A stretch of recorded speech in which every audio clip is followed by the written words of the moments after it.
అనుమతి లేని లేఅవుట్లు క్రమబద్ధీకరణ వేగంగా జరుగుతోంది. ఈ నెల 31వ తేదీలోపు రుసుము చెల్లించే వారికి 25% రాయితీని అమలు చేస్తున్నట్లు రెవెన్యూ, గృహ నిర్మాణ శాఖ మంత్రి పొంగులేటి శ్రీనివాసరెడ్డి తెలిపారు. ఇప్పుడు కాకుండా ఇంటి నిర్మాణం సమయంలో ఎల్ఆర్ఎస్ తీసుకోవాలంటే 100% చెల్లించాల్సి ఉంటుందనే విషయాన్ని భూ యజమానులు గుర్తించాలని సూచించారు.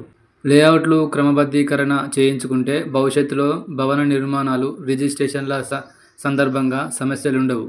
క్రమబద్ధీకరణ చేయించుకునే వారి నుంచి మంచి స్పందన వస్తుంది.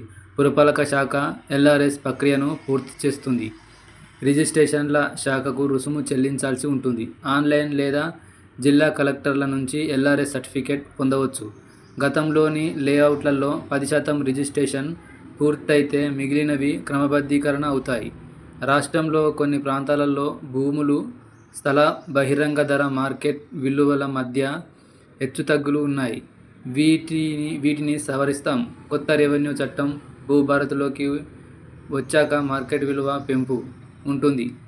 వచ్చే నెలలో కొత్త చట్టం భూ అక్రమాలపై ఫోరెన్సిక్ ఆడిట్ ప్రక్రియపై ప్రకటన చేస్తాం.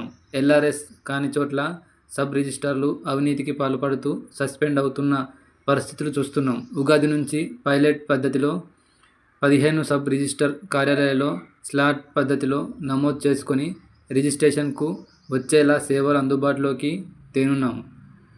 భూములు, స్థలాల రిజిస్ట్రేషన్లకు సర్వే మ్యాప్లు తప్పనిసరి చేస్తున్నాం.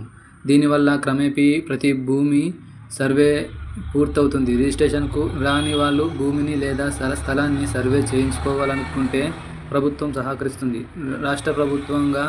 రాష్ట్ర వ్యాప్తంగా 6,000 మంది లైసెన్స్డ్ సర్వేయర్లు శిక్షణ ఇచ్చి అవకాశం కల్పిస్తాం. ఎస్వి ఛానల్ లైక్ చేయండి, షేర్ చేయండి, సబ్స్క్రైబ్ చేయండి.